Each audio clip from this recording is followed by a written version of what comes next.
48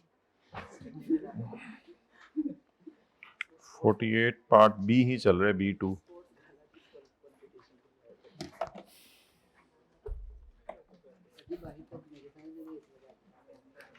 ओहो, उसने डिस्क्लोज कर दी हैं सारी बातें। फिर वो ये कहां से भाग के आ गए थे? अच्छा, आए इधर।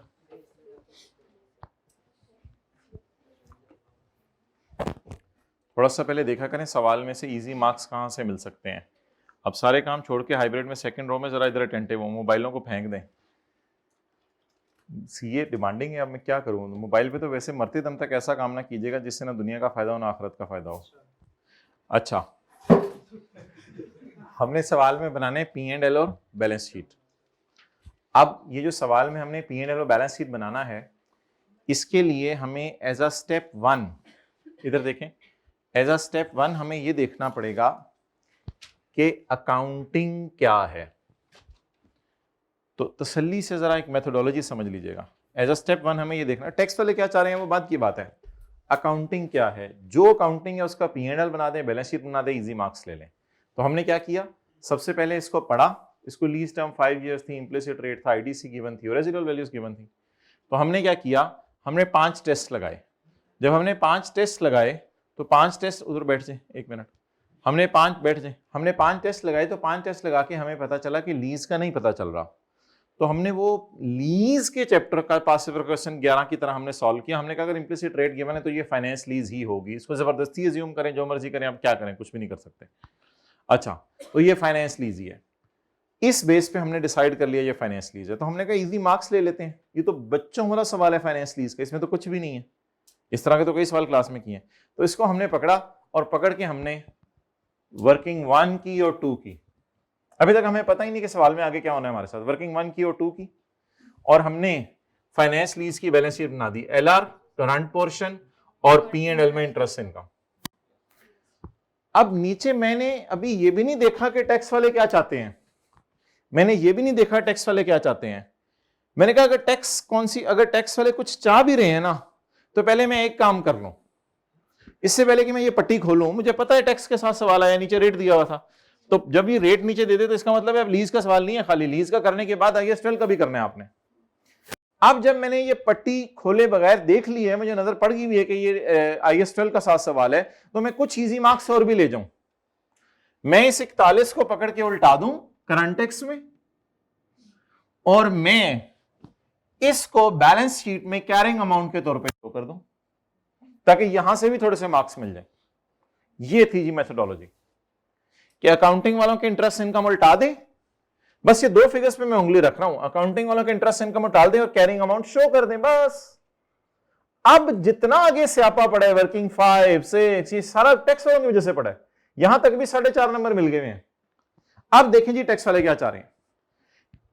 अब अगर आखिरी लाइन ना लिखी होती कि टैक्स वाले इसको ऑपरेटिंग लीज समझ रहे हैं, तो हमने तो ये समझा हुआ था कि पीपी शो करेंगे, रेंट रिसीव्ड और डेप्रिसिएशन, और आज आगे शो भी वही किया, पीपी, रेंट रिसीव्ड और डेप्रिसिएशन। तो हमने तो ये सोचा हुआ था, लेकिन जब खोला तो थोड़ी सी नई सी लाइन मिली पेपर में कि टैक्स वाले इसको क्या कह रहे हैं। कोई नहीं, बिल्कुल रिलैक्स हो जाए, टैक्स वाले इसको ऑपरेटिंग लीज कह रहे हैं, ठीक है। यानी टैक्स वाले बैलेंस शीट में पीपी शो करेंगे, रेंटल इनकम शो करेंगे, P&L में डेप्रिसिएशन शो करेंगे। ये इस लाइन का मतलब है कि टैक्स वाले इसको ऑपरेटिंग लीज कह रहे हैं। अब जब यहां मैं करना शुरू हुआ चीजें, तो एकदम मुझे पता चला कि पीपी कैसे मैं निकालूं, पीपी की कॉस्ट अवेलेबल। तो उसके लिए एक ही जहन में मेरे आनी थी वर्किंग जीरो। वर्किंग जीरो थी फेयर वैल्यू ऑफ एसेट, यानी cost of asset plus IDC of lessor is equal to PV of LP plus PV of, कोई भी मिसिंग फिगर हो, यही तरीका है। तो वो इक्वेशन लगाने की बजाय मैंने आज वैसे ही कह दिया गलती से। वैसे देखें पीवी ऑफ एलपी ये अवेलेबल है, तो पीवी ऑफ यूजीआर भी ये अवेलेबल है, ये 256 इधर लिखते, वो आ जानी थी फेयर वैल्यू फौरन, लेकिन हमने इस तरह निकाल ली, एंट्री करके निकाल ली। जब ये कॉस्ट निकल आई तो ये कॉस्ट है जो आपने एसेट जितने का बाय किया है। अब एक छोटा सा मसला और था, टैक्स वाले इसको ऑपरेटिंग लीज मार रहे हैं, तो इसलिए जो एसेट बाय किया है वो 252 का है, तो आईडीसी को भी हमने एसेट की कॉस्ट में डाल दिया। तो शूट अप करके एसेट हमारा किस पे चला गया, 256 पे। आगे डिप्रिसिएशन में जाहिर बात है जो रेजिडुअल वैल्यू माइनस होगी वो कि एग्रीमेंट्स वगैरह वाली तो नहीं होती, क्योंकि ये तो IAS 16 वाली डेप्रिसिएशन है, तो वो कोई एग्रीमेंट्स वाली माइनस नहीं होती, वो जो एस्टिमेटेड रेजिडुअल वैल्यू एसेट की वो वही माइनस होती है। तो वो 125 को हमने ले लिया था, बस ये हल्की सी एक चीज की एडेप्शन, लेकिन ये मेरी नजर में कोई इंपॉर्टेंट एडजस्टमेंट नहीं होती, क्योंकि आज तक कभी भी इस तरह इकट्ठा करके सवाल में रेजिडुअल वैल्यू उसने नहीं पूछी थी, इसलिए ये कोई इतनी इंपॉर्टेंट एडजस्टमेंट नहीं है। तो बस आगे तो फिर वो सारा करंट और डेफर्ड टैक्स की वर्किंग की है। बहरहाल ये जिसकी गलत भी होती तो वो करंट टैक्स की टैक्स तो निकाल देता, ये फिगर चाहे गलत निकालता, टैक्स निकाल देता, टीटीडी निकालता, DTL अकाउंट बनाता, यहां पे लेके जाता, तो पूरे सवाल में जिसने इस 4 को गलत किया था, जिसने इस 125 को गलत किया था, उसका मैक्सिमम 0.7 मार्क्स कटने थे, ज्यादा होते 1 मार्क्स कट जाना था, क्योंकि इधर फिगर्स को लाने के नंबर उसको पूरे मिल जाने थे। तकरीबन इस प्रेजेंटेशन में अगर गलत फिगर्स भी सारी आई हो तो still you can get 3 to 4 marks, कुछ ना कुछ तो सही ही लाए होंगे आप। तो इसलिए पास होना मुश्किल नहीं होता, कोई ऐसा सवाल आ जाए अब हम क्या करें, चलें छोड़ें, अब मेन चीज करानी होती है शुरू में, अब आसान आसान सी चीजें हैं, लीज निकालें, लीज ही आज रिवाइज करनी है। अच्छा और कुछ हुआ नहीं हुआ, ले और कुछ हुआ नहीं हुआ, एक काम जरूर हो गया, वो माय डियर ये हो गया कि हमारी फाइनेंस और ऑपरेटिंग लीज मोर और लेस रिवाइज हो गई है। फाइनेंस लीज में क्या होता है माय डियर, जरा रिवाइज करा दें, एसेट पहले खरीदा जाता है, खरीदने के बाद किस पे दिया जाता है, बोले लीज पे दिया जाता है, और उसके बाद जज़ाकल्लाह, उसके बाद जो है वो किराए की एंट्री होती है। बैलेंस शीट में क्या जाता है वो आपको पता है, P&L में क्या जाता है, ऑपरेटिंग लीज में एसेट खरीदा, IDC पे की, आया, कमाया और डेप्री, और बैलेंस शीट P&L तो हमने देख लिया इसमें क्या जाता है, और 5 टेस्ट लगाने होते हैं, सब कुछ करना होता है। चलें जी, अब मैं आपको 5 मिनट दे रहा हूं, मुझे 2 अलग अलग वर्किंग करके दे दें, पास पेपर क्वेश्चन 20 के IFRS 16 की 2 अलग अलग वर्किंग करके दे दें, मुझे बताने की जरूरत नहीं है कौन सी अलग अलग वर्किंग।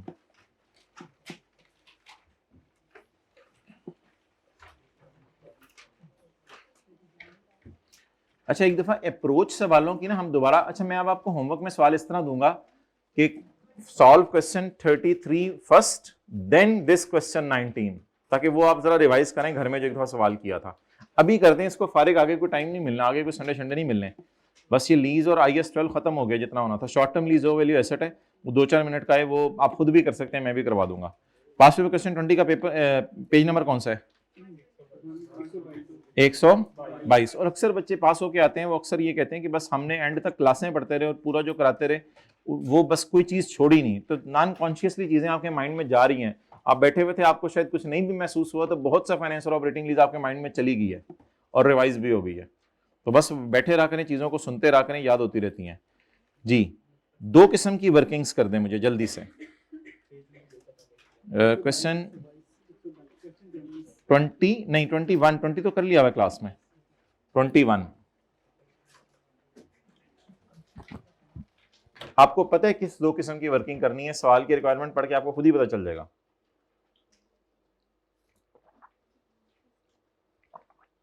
वो एंड पे किसकी पड़ी हुई चीजें, जाए ले आए, उठ के जाके ले आए।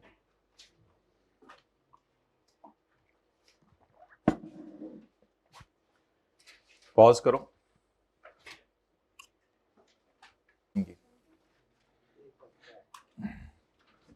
raise your hands after doing both workings.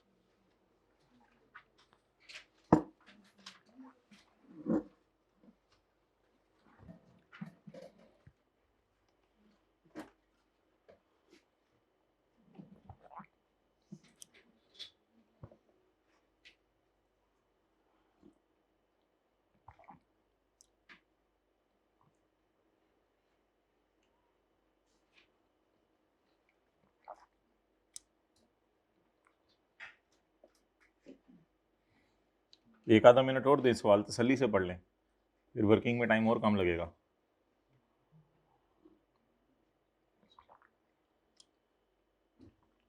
आप भी सवाल पढ़ें पहले।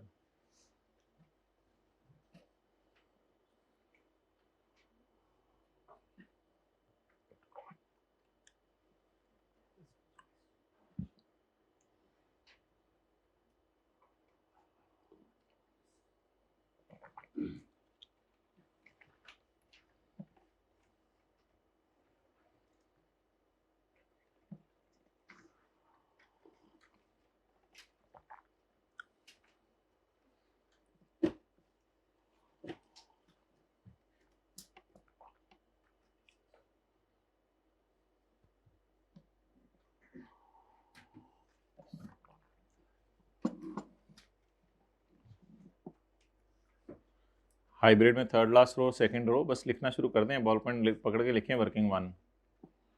तो पढ़ते ही रहेंगे, सवाल याद हो जाना इतनी देर में, तो मेहरबानी।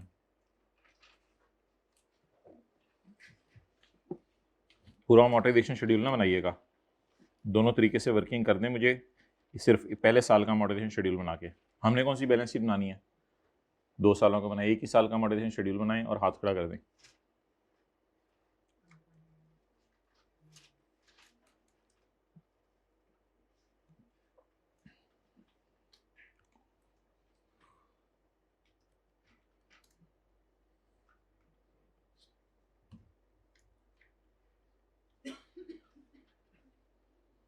असल में इतना इजी सवाल था कि 10 नंबर भी नहीं उसके होने चाहिए थे।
Please raise your hands.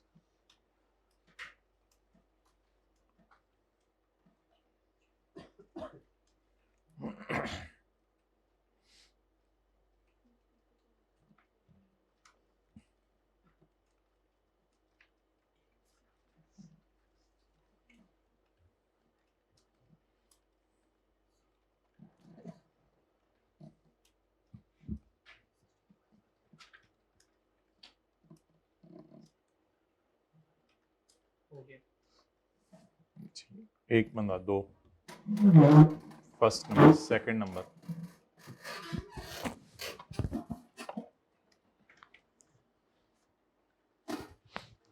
अब आप आगे सवाल कर लें फिर।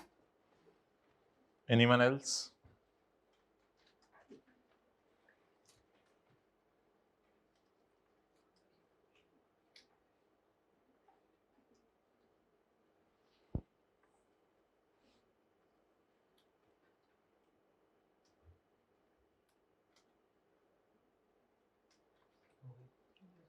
तीन लोग, आप 4। हाइब्रिड में कोई?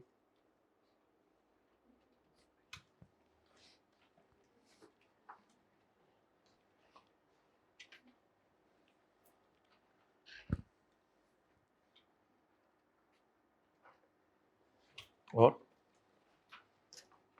चौथे नंबर पे आपने चौथे पे किया, उसने तीसरे पे किया।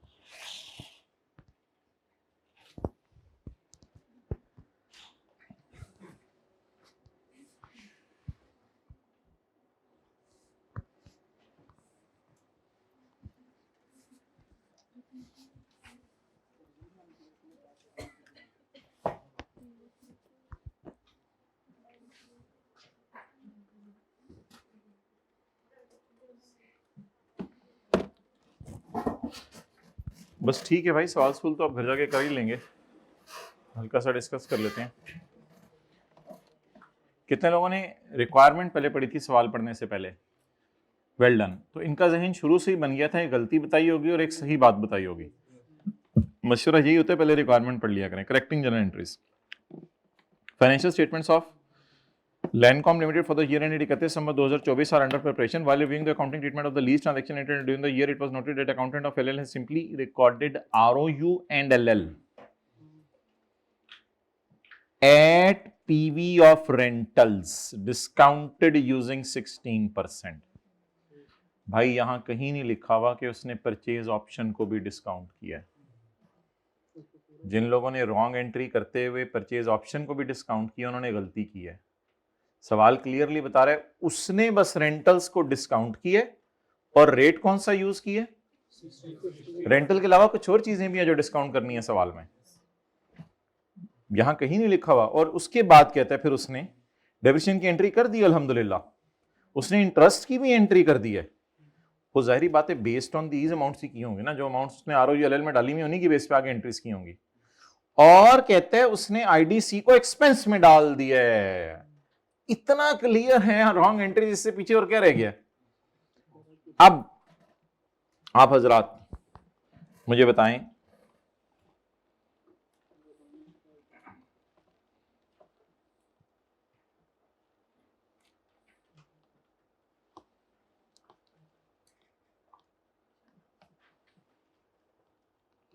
मैं पहले ओरिजिनल वाली वर्किंग करूंगा।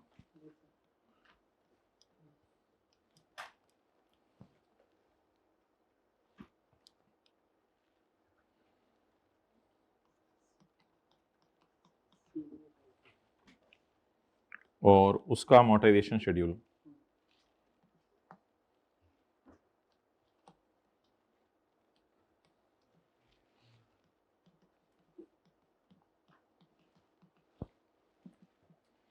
पीवी ऑफ एलपी, ये हो गई ओरिजिनल वाली और ये रॉन्ग वाली, और उसका अमोर्टाइजेशन शेड्यूल।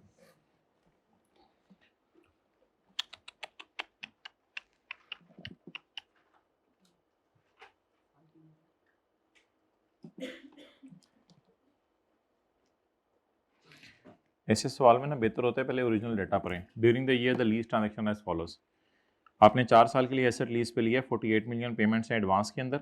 हमने आईडीसी की, आईडीसी बार जनरल एंट्रीज में जाती है, लेकिन याद रखिएगा आईडीसी लेसी की 8 रुपये है, लेसी की आईडीसी 12 रुपये नहीं है, क्योंकि लेसर ने कितनी रीइंबर्स कर दी है, 4 रुपये। लीज के एंड के ऊपर आपके पास एक ऑप्शन है, फेयर वैल्यू तो बहुत ज़्यादा है।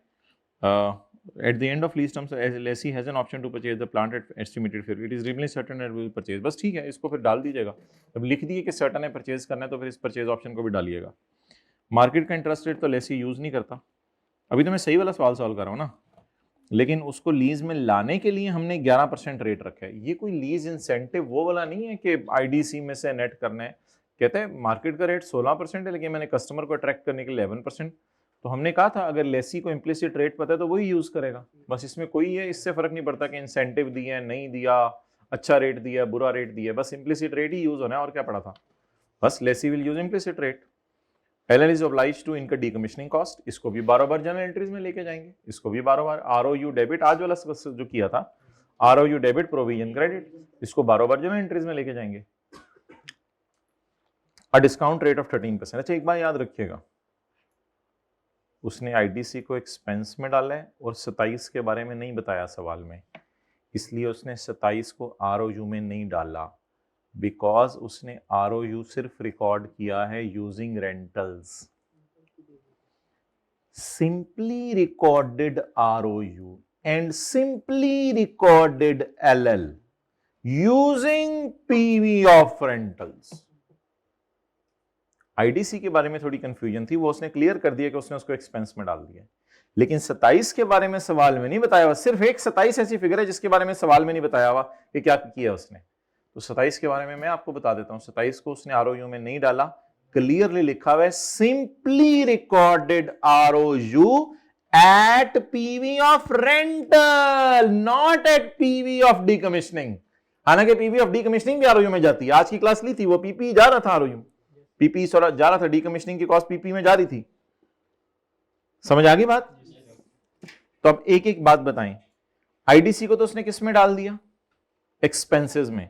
हाँ, रेंटल को उसने डिस्काउंट करके डाल दिया आरओयूएलएल के अंदर, लेकिन 27 के बारे में सवाल में कुछ भी नहीं बताया हुआ। बताया हुआ है आरओयू में उसने नहीं डाला 27। इससे क्लियर और क्या बताया, आरओयू में क्या डाला है, सिर्फ रेंटल्स की पीवी।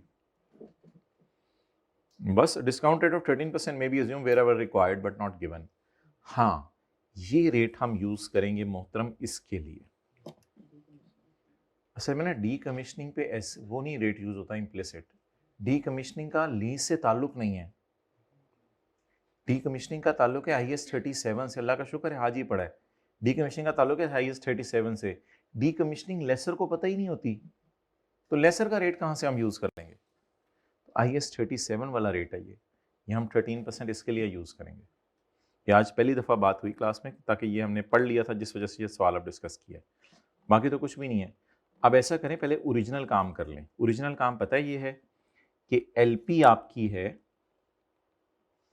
48 इंटू LP मैं PV नहीं बोल रहा, 48 इंटू 4 प्लस 50। सर ये कहाँ जाएंगी?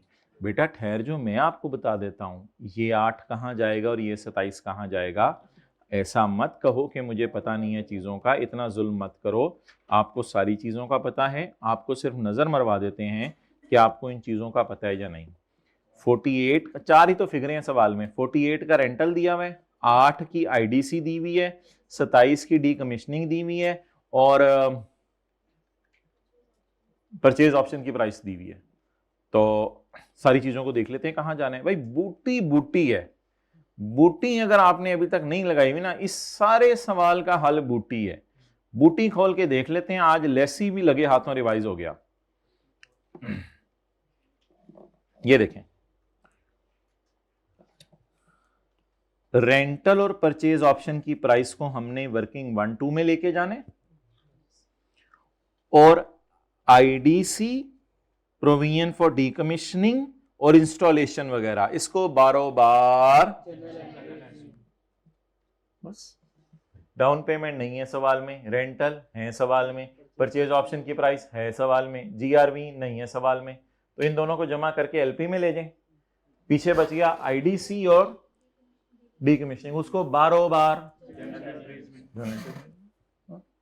बल्कि मैंने कहा हुआ था बारोबार जनरल एंट्रीज में ना लेके जाया करें, कई दफा जनरल एंट्रीज नहीं मांगी होती, तो आप वर्किंग नंबर 3 कर लिया करें। वर्किंग नंबर 3 में मैंने कहा था ये किया करें, PV of LP plus IDC plus PV of decommissioning plus install. जी कितने लोगों को क्रिस्टल क्लियर हो गई, ये सारी चीजें याद आ गई? बस अब जो है ये बूटी देखने का कितने लोगों को जरा फायदा हुआ, एक दफा चीज मेरे माइंड में पिक्चर बन गई है।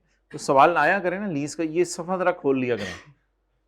अब आपको हर आने वाली फिगर पता चलेगी कहां जाना है। इतना क्लियर सफ़ा है कि 48 के बारे में भी बता रहे कहां जाने,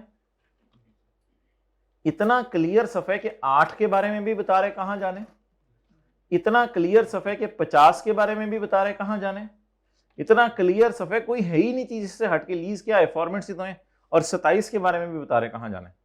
एक चीज भी कोई अनहोनी नहीं है। ओके, अब इजी मार्क्स पहले ले लेते हैं। ओरिजिनल एंट्री जरा देखें,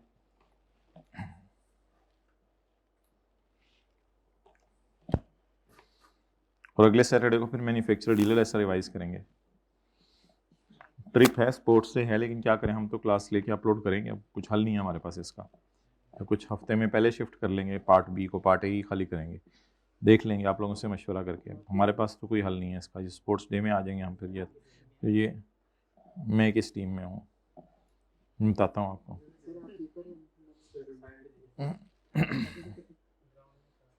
ठहर जो मैनू लब लैंड दोस्त, मेरा सवाल गुम गया, दोनों बूटियां ही खुल गई हैं।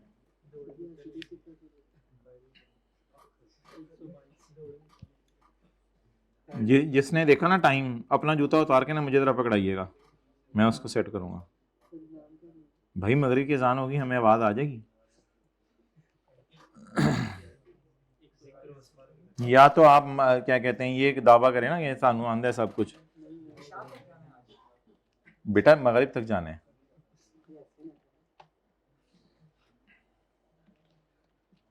ओके जी, ये है ओरिजिनल। पेन मंगवाओ यार को, पेन की बरात लाई है उत्थे। खैर है, वो पीए कुछ कह भी दे, उन्हें कहना भाई दे छोड़ो यार, थोड़ी मेहरबानी। अब direct he PV of LP निकाल लें। PV of LP 48 plus 48 into 1 implicit rate,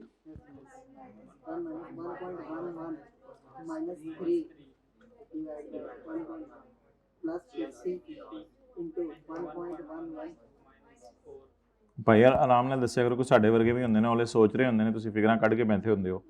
1.11 raise to power minus 4, 198.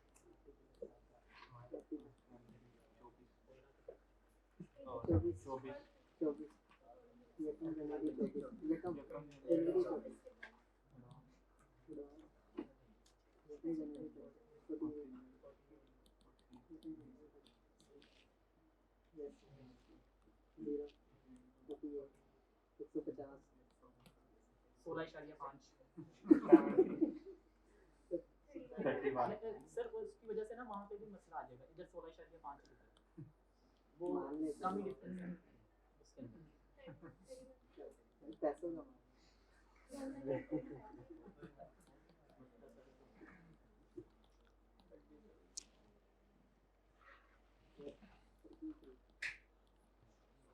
Cost बोले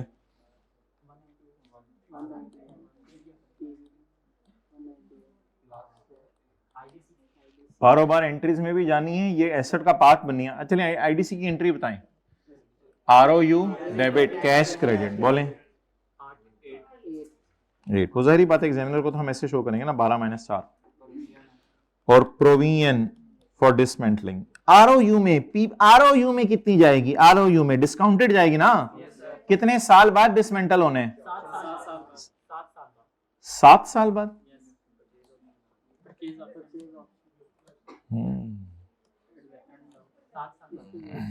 ये देखिएगा जरा भाई इधर, RLL is applied to decommission at the end of useful life. These term कितनी है? कहाँ लिखी हुई है? एडजस्टमेंट नंबर 1, 4 years और यूजफुल लाइफ 0.3 में। अच्छा, useful life of plant is 7 years। तो हमने अब परचेज अगर कर लेना है तो फिर डिसमेंटल कब करेंगे जरा बताएं? 7 साल बाद।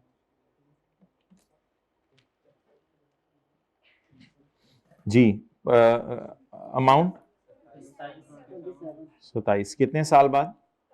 7 साल बाद। किस रेट पे? 13%।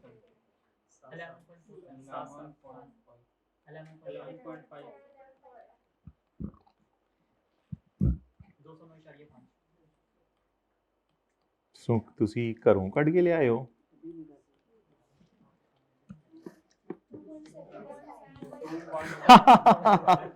सॉरी। Haste makes waste।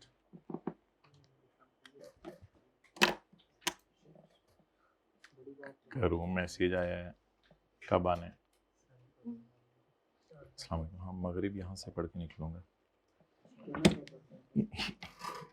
इंशाल्लाह। अच्छा, PV of LP wrong.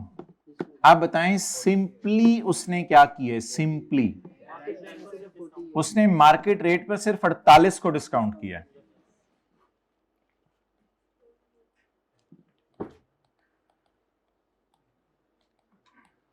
One minus 1.16 raise to power minus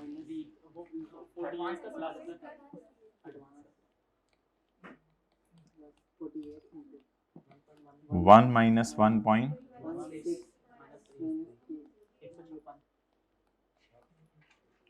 purchase option price वगैरह उसने नहीं डाली, सिंपली लिखा हुआ था, सिंपली सूफी।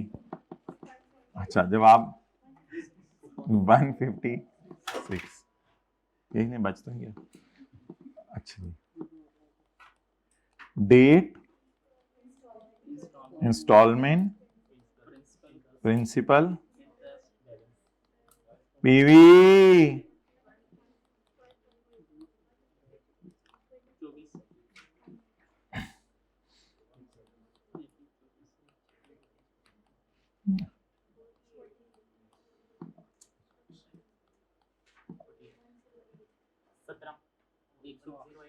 ਉਹ ਭਾਈ ਸਾਹ ਤੇ ਲੈਣ ਦਿਆ ਕਰੋ, ਵੇਖਿਆ ਤੇ ਕਰੋ ਅਸੀਂ ਕਿੱਥੇ ਆ। ਲਿਖ ਲਿਆ ਤੇ 70 ਨੂੰ ਬਾਅਦ ਚ ਦੋ ਕਿਸੇ ਨੇ ਬੋਲਿਆ ਫਿਰ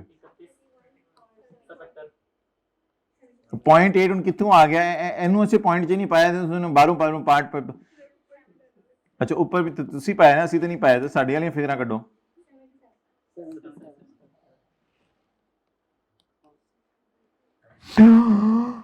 वर्किंग 3 अमी 2 दफा कर दी इन्होंने, तो पुत्र 10 देना सी। Working 2.1, working 4.1, cost PV. अच्छा अकाउंटेंट ने आरओयू को कहां डाला है? मुझे क्यों देख रहे हो सवाल में? पहला पैरा का आखिरी लाइन पढ़ो ना। मैंने कहा अकाउंटेंट ने आरओयू को कहां डाला है? वो आईडीसी को कहां डाला है? कहते मैंने आईडीसी बोला, आरओयू बोला? आरओयू बोल दिया। अकाउंटेंट ने आईडीसी को कहां डाला है? एक्सपेंस पे। कौन सवाल आसान है, जवाब आ नहीं रहा। बस फिर आईडीसी को एसेट में नहीं डाला। अकाउंटेंट ने 27 को आरओयू में डाला नहीं डाला, सवाल खामोश है। इसका जवाब दें मुझे। अकाउंटेंट ने 27 को डाला होगा, वो तो आपकी बात बिल्कुल ठीक है। जब सवाल खामोश हो तो एज्यूम करते हैं सही हुआ है, लेकिन सवाल अगर खुद चीखे मैं आरओयू से नहीं पाया, मैं सिंपली आरओयू में रेंटल की पीवी डाल दी है। अब सवाल खुद कह रहे हैं मैंने 27 नहीं डाला, उसको भी नहीं डाला। अब क्या हो गया, जरा टोटल कराएं। 156। आप बता दें जी। कोई नहीं है ये को बोंगी ना, माना ये अकाउंटिंग वालों की कॉस्ट है, टैक्स वालों की कॉस्ट है। भाई जान अकाउंटिंग वाले ही हैं, ये रॉन्ग है, ये ओरिजिनल है। ओरिजिनल है, इसे कहते हैं शाम हो गई है। ये रॉन्ग है, ये ओरिजिनल है। अब वो लोग हाथ खड़ा करें उन 4 में से जिन्होंने ये 77 और 118.5 सही निकाला था। उन 4 में से पहले किसने निकाला था? पहले भाई ने। हाथ नीचे कर लें।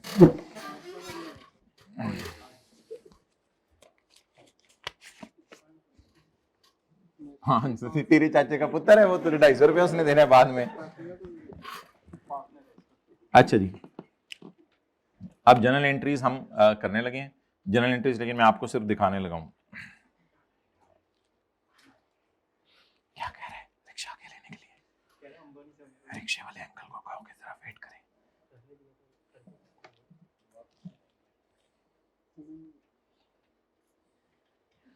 भाई शादी हॉल जब जाते हैं 8 बजे 9 बजे शादी हो तो पहले करीबी मस्जिद में जाके नमाज का टाइम देखते हैं या डायरेक्ट शादी हॉल जाते हैं? अगर दूसरा काम करते हैं तो बताने की जरूरत नहीं, बच्चों पर रहिएगा। पहले मस्जिद जाके टाइम देखते हैं कि करीबी मस्जिद में नमाज कितने बजे है, नमाज पढ़ के ही जाते हैं। चलें ठीक है, मैं 4:45 तक तो रुकना बनता है ना, तो मैं भी क्या सी। अच्छा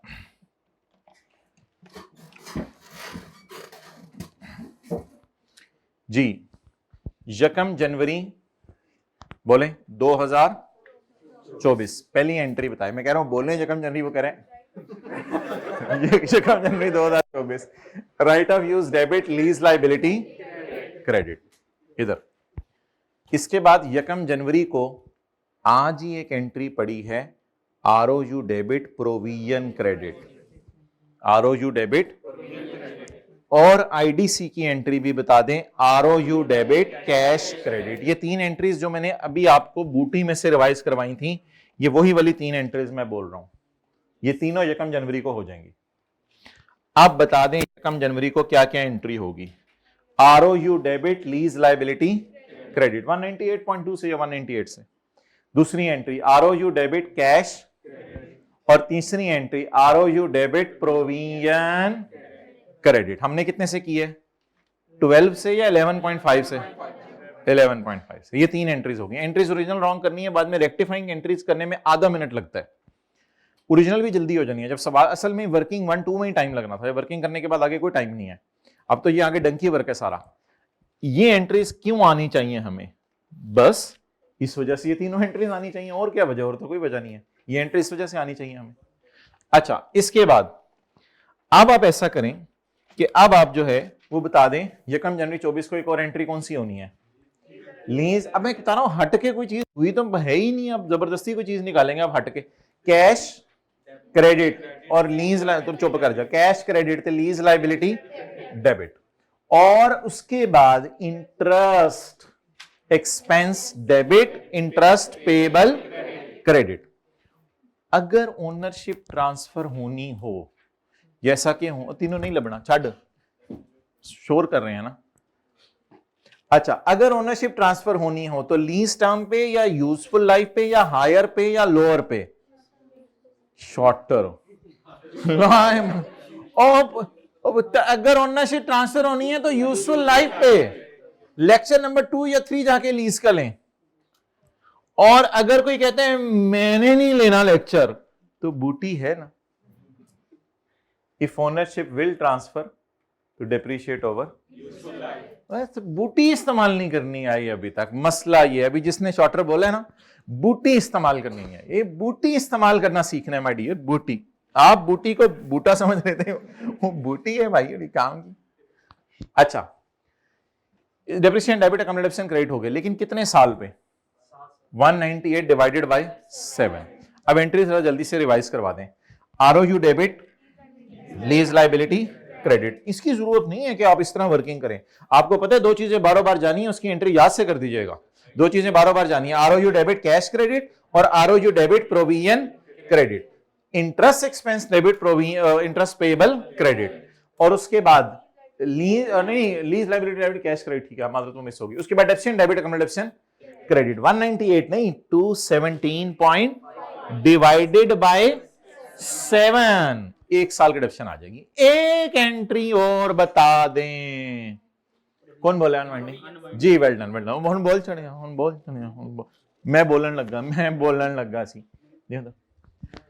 अनवाइंडिंग ऑफ डिस्काउंट की एंट्री बताए। नहीं, जाओ मगरिब की अजान 2 मिनट पहले आ जाना, जाओ, जिस वक्त वो मौज़िन अजान देने लगे ना, उस वक्त निकल के आ जाना, ठीक है। अल्लाह अकबर के लिए से पहले पहुंच जाने, वुजू भी करना है सी। अच्छा, तो एक एंट्री जो आज सीखी है, इंटरेस्ट एक्सपेंस डेबिट प्रोविजन, लेकिन इसमें वो लंबा वाला शेड्यूल बनाने की जरूरत नहीं, सादा फार्मूला लगा दें। सादा फार्मूला किसी को याद हो, सीखा था आज। 11.5 का आहिस्ता आहिस्ता 27 पे लेके जाने, तो 11.5 इंटू 13%। अच्छा जी,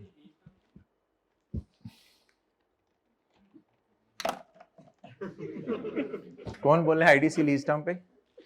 चपेड़ा मारे बंदा। अब पुत्र, ये जो है शुगर के मरीज की बूटी, ये जो आईडीसी लीज टर्म है, ये फाइनेंस लीज में ऑपरेटिंग लीज की बूटी लगा रहा है। इधर देखो लेवल, देखो भाई, बूटी नहीं यूज करनी आती भाई। इधर कोई चक्कर है आईडीसी और उसको अलग अलग करने का? असल में देखें, लेसी के केस में आरओयू और बस आईडीसी सब गया हुआ है अंदर, उसमें ऐसा तस्वुर स्टैंडर्ड ने रखा ही नहीं। तो जब रखा ही नहीं तो फिर हम क्यों बिला वजह लेके आए, ठीक है। अच्छा, अब मुझे ये बताएं, इसमें तो डाउन पेमेंट, रेंटल वगैरह और जीआरबी वगैरह परचेज ऑप्शन आ जाती हैं। बारों बार आईडीसी आ गई, बारों बार डी कमीशनिंग आ गई, लीज लाइबिलिटी वाली एंट्री हो गई, इंटरेस्ट वाली, जिन्होंने अच्छी तरह रिवाइज किए उनको पता चल रहा है सब कुछ क्या हो रहा है। इंटरेस्ट की एंट्री होगी और डेप्रीसिएशन की एंट्री होगी। और आज नई एंट्री हुई 11.5 इंटू 13%, इंटरेस्ट डेबिट प्रोविजन, ये हो गई ओरिजिनल एंट्रीज। अब हाथ खड़ा करके कोई बंदा रॉन्ग एंट्रीज बता दे, मैं टेबल खोल रहा हूं और कुछ भी नहीं करना, हाथ खड़ा करके कोई रॉन्ग एंट्रीज बता दे। हाँ जी, well done, start guys, start. यकम जनवरी 24। अच्छा ठहरो, उधर ओरिजिनल का मसला ले यार जी, ये वाला स्टाइल ना खत्म कर। जब वो उसने नमाज का बोला ना, तूने फिर नमाज ना पढ़ी ऐसी, ए वाला हाथ पीछे कर। अब सवाल पूछे माय डियर,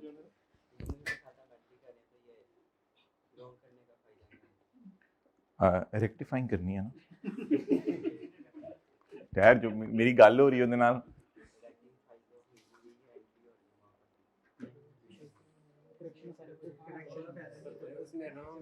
और ठहर, मसला ही और निकले मुंडे दा। ओ भाई नूं हले यही नहीं समझ आया कि अकाउंटेंट ने भी कुछ कर छड़िया है। पूरी रात असीं रोंदे रहे, पैरा वन पढ़। भाई ये दूसरी क्लास में तो अब हमसे पढ़ाया नहीं जाता, क्या करें। ये देखो भाई, आप लोग रिलैक्स करें, मैं जरा इनसे बात कर लूं। बड़ों की बातों में इंटरफेयर करें। पुत्र, इट वॉज नोटेड, ये नोट किया गया है, डेट साडा accountant has recorded ROU, has recorded ROU, थोड़ा पेंडू बन मेरे नाल, has recorded ROU and LL related to plant at PV of 40 using 16% rate। Entry ਉਹਨੇ ਕੀਤੀ ਨਹੀਂ ਕੀਤੀ, 10 ਕੀਤੀ, ਉਹ ਮੈਂ ਕਰਕੇ ਦਿਖਾਉਣ ਲੱਗਾ ਸੀ।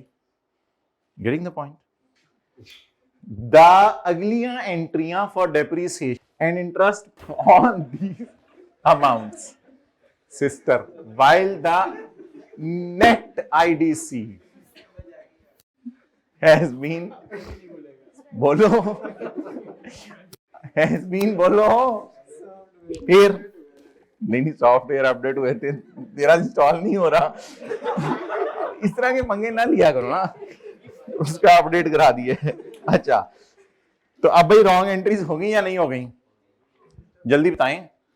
रॉन्ग एंट्रीज हो गई ना। अच्छा, अब मुझे ये बताएं, अब रॉन्ग एंट्रीज आप ही कराएंगे मुझे।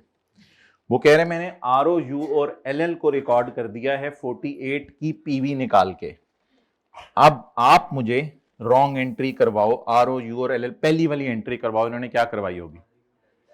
Amount, excellent, amount 156। उसके बाद अगली एंट्री इन्होंने क्या की होगी? IDC को एक्सपेंस में डाला है, बोलो उसकी entry, expense debit cash credit, expense debit cash credit.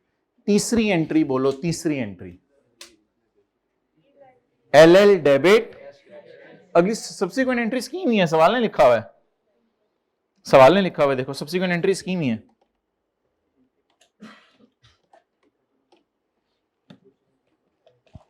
ओहो,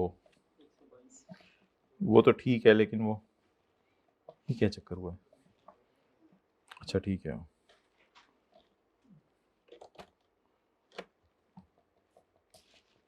इतना टाइम नहीं लगना चाहिए था, बिला वजह टाइम लगवा दिया। अच्छा हाँ जी, अगली एंट्री उसने क्या की है? The subsequent entries for depreciation interest have been made based on these amounts, based on, अब आप मुझे करवाएं बेस्ड ऑन दीज अमाउंट्स। अगली entry based on these amounts, interest debit और इंटरेस्ट पेएबल क्रेडिट और डेप्रीसिएशन डेबिट और accountable depreciation. यहां पे थोड़ा सा जरा मुझे सोच के बताइएगा कि उसने डेप्रीसिएशन कैसे निकाली होगी? डिवाइडेड बाय,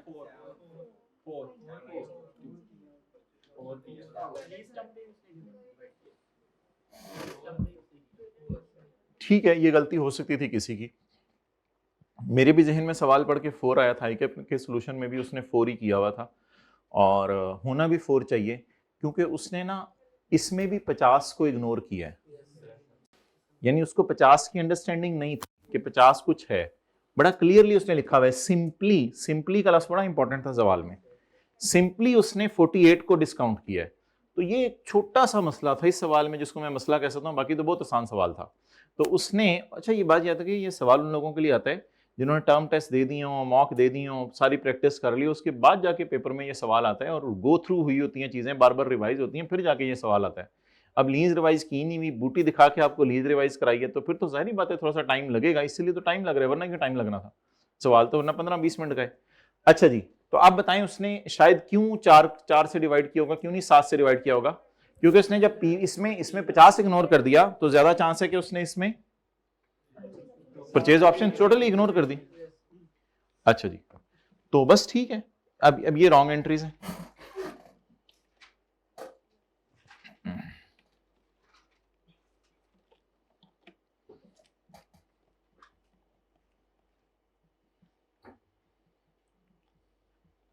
कौन सा सवाल है? 21।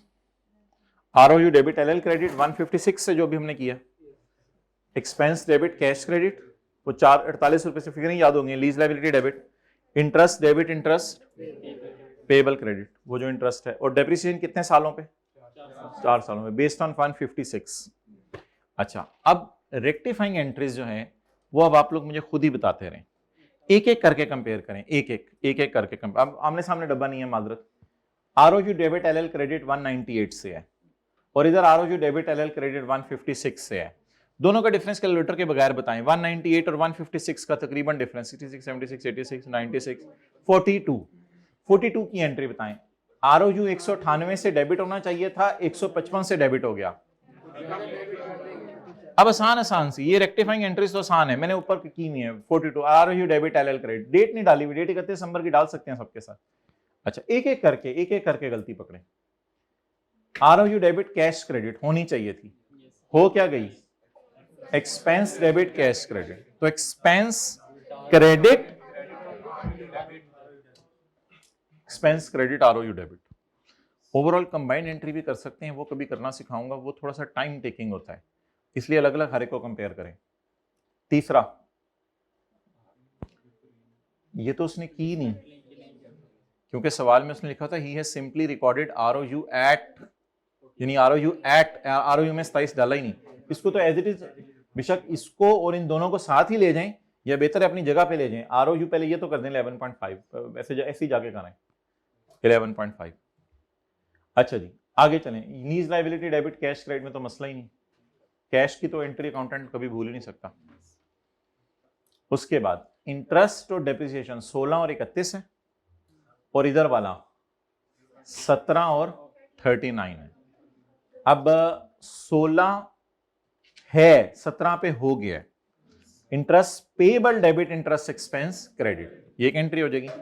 डेप्रिसिएशन 31 है, 39 हो गई है, तो हो तो ज्यादा गई है, फिर डिडक्शन भी उल्टानी पड़ेगी। कम डिडक्शन डेबिट, डेबिशन क्रेडिट, दोनों का वर्सेस करके, माइनस का मतलब वर्सेस है। और अनवाइंडिंग ऑफ डिस्काउंट उसने की नहीं एंट्री, ठीक है जी। अब सिर्फ मुझे रजिस्टर हाइब्रिड में बांधने का ना होने नहीं। अच्छा, अब आप लोग सिर्फ मुझे छोटा सा काम करवा दें। IAS 37 का एक छोटा सा सवाल आपको होमवर्क में दे रहा हूं। अब बज़ाहिर मैं आपको आज ये होमवर्क में दे दूंगा कि बूटियां सारी रिवाइज करके आएँ, उसके बाद यही वाले 2 सवाल करें जो हमने क्लास के अंदर किए हैं, और उसके बाद जो है वो ये जो IAS 37 का सवाल है 10 मिनट का, ये कर लें, तो फिर इंशाल्लाह उसके बाद छुट्टी है। IAS 37 निकालें।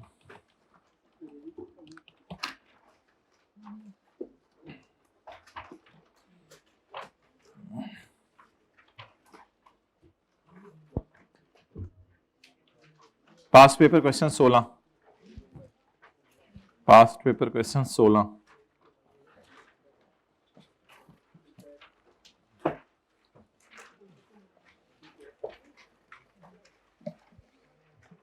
एक मिनट, पहली एंट्री देख जाएं। चलें ठीक है, हाइब्रिड में जाने तो जाएं, पहली एंट्री देख लें। 883, वो डेट डिस्क्रिप्शन वगैरह घर में खुद ही सारा बना लीजिएगा। Kareem Limited bought a special purpose engineering plant at a cost of 1755 including 17% refundable tax. KL is required to decommission after 2 year, decommissioning 2 साल बाद 300 मिलियन है, तो इसकी पीवी आप निकाल लेंगे घर जाके। और KL uses the cost model, तो सवाल खत्म हो गया। हमारा सवाल 12 साल का था और उसमें एस्टीमेट भी चेंज हो रहा था, और ये सवाल 2 साल का है और इसमें एस्टीमेट भी चेंज, तो कुछ भी नहीं है इस सवाल के अंदर। बस 1 मिनट मुझे दे दें, मुझे पहली एंट्री करवा दें। वो एंट्री बेशक अलग कर दीजिएगा, पीपी डेबिट प्रोविजन क्रेडिट, उसको कल डिस्कस कर लेंगे। चलें उसी को सामने रख के कर लेते हैं। Date description asset provision, working number 1, working 0, 1 की पेपर में कीजिएगा, लेकिन मेरा 0 लिखने का मकसद ये होता है कि 1 से पहले करनी है जी। वर्किंग 0 कॉन्सेप्ट क्लैरिटी होती है जरा। 1755 117 पे पड़ा है, क्योंकि ये तो IAS 16 का कॉन्सेप्ट उसने टेस्ट किया ना। रिफंडेबल टैक्सेस तो एसेट की कॉस्ट का पार्ट नहीं बनते।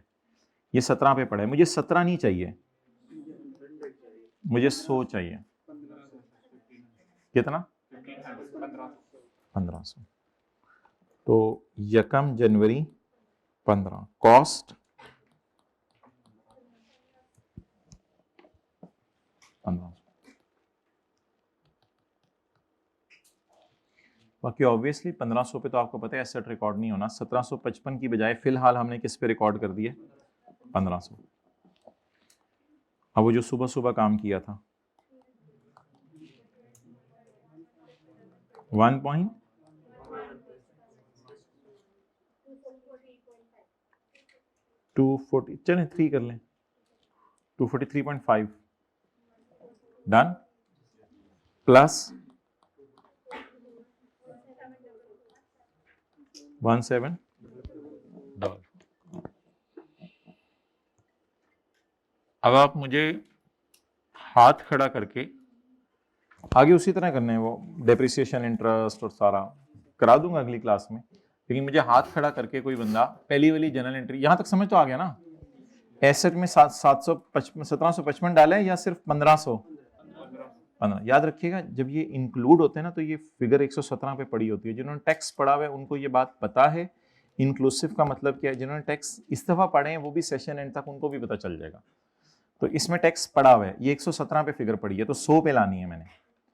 अब एंट्री हाथ खड़े करके बता दें, दो तरीके से एंट्री होती है, दोनों सही हैं जी। आप चलें बता दें।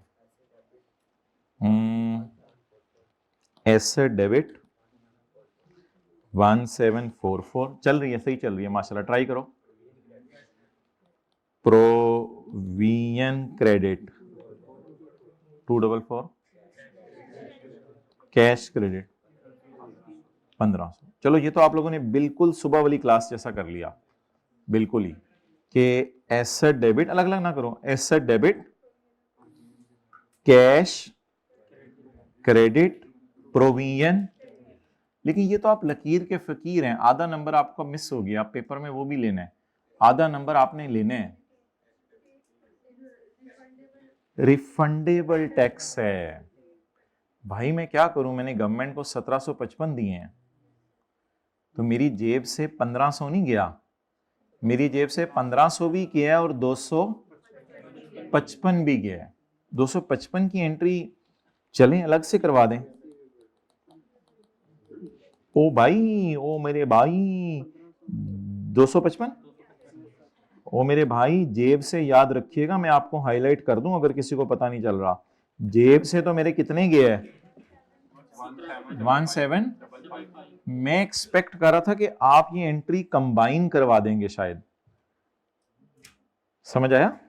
आप रिसीवेबल को इधर डाल देंगे, ये रिसीवेबल है गवर्नमेंट से, आप रिसीवेबल को इधर डाल देंगे और कैश पूरा 1755 पे शो करेंगे। मैं तो ये एक्सपेक्ट कर रहा था, लेकिन ये मेरे ख्याल से आप लोगों ने ज्यादा अच्छा तरीका किया। आप लोगों ने पहले सुबह वाली एंट्री कराई है ताकि इजी मार्क्स मिल जाए, लेकिन कैश अब आप लोगों का फारग हो गया है, क्योंकि कैश कितना पे किया है?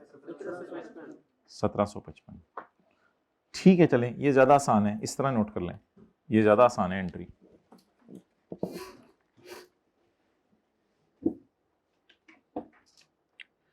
बाकी तो डेप्रिसिएशन और इंटरेस्ट की एंट्री हमारे साल करनी है और अगले साल करनी है।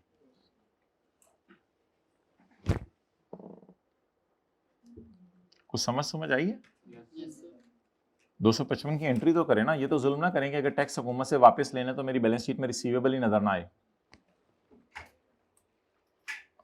अच्छा, ये हमने एडवांस में टैक्स जमा करा दिया ना, एडवांस में एक तरह का हो गया ना। आपको पता है टैक्स पड़ा हुआ है, साल के एंड पे हुकूमत इतना टैक्स हमें छोड़ देगी। ये भी वैसे आप लोगों ने पढ़ा हुआ है टैक्स में, साल के एंड पे हुकूमत इतना टैक्स हमें माफ कर देगी, अभी इतना दे दिया है, थोड़ा सा रिफंडेबल यही होता है ना, साल के एंड पे हुकूमत हमें इसका टैक्स माफ कर देगी। ठीक, IFRS 8 के MCQs कब करने हैं? कल ऑनलाइन जाएं जिन्होंने जाने, परसों क्लास में। अच्छा ठीक है जाएं बस।